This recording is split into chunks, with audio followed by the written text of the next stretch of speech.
পুলিশকে কি করা হয়েছে, নির্বিচারে হত্যা করা হয়েছে।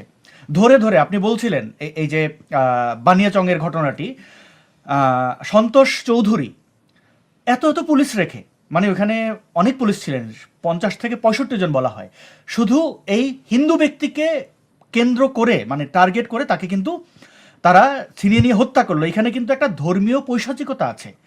এরপরে আচ্ছা, এই এই ইউনুস সরকার, মব সরকার কি বলছে আরো, যে তারা বলছে যে সাম্প্রতিক গ্রেপ্তার ও আন্দোলনের দাবির প্রেক্ষিতে বিষয়টি গুরুত্ব দিয়ে বিবেচনা করা হয়েছে। বৈষম্য বিরোধী ছাত্র আন্দোলনের দাবি মতো 2024 সালের 1 জুলাই থেকে 8 আগস্ট পর্যন্ত কর্মকাণ্ডের দায় মুক্তি দেওয়ার বিষয়টি বইটি, কর্মকাণ্ড মানে কি, কর্মকাণ্ড কি আমরা তো জানি, এই যে যত ধরনের খুন খারাপি যা কিছু করেছে, লুটপাট, ভাঙচুর, অগ্নিসংযোগ, সব কিছুর দায় মুক্তি দেওয়া হবে কাদেরকে, বৈষম্য বিরোধী ছাত্র আন্দোলন তথা এই জুলাই সন্ত্রাসীদেরকে। এরপরে বলা হচ্ছে যে ইনকিলাব মঞ্চের আহ্বায়ক এই যে শরীফ উসমান হাদি হত্যা মামলা অভিযোগপত্র দাখিলের ঘোষণা দেওয়া হয়েছে এবং মামলাটিকে সর্বোচ্চ গুরুত্ব দেওয়ার কথা জানানো হয়েছে। পাশাপাশি সাম্প্রদায়িক সম্প্রীতি সুরক্ষা, গুজব প্রতিরোধ, সীমান্ত নিরাপত্তা ও আইন শৃঙ্খলা পরিস্থিতি নিয়ে আলোচনা হয়েছে।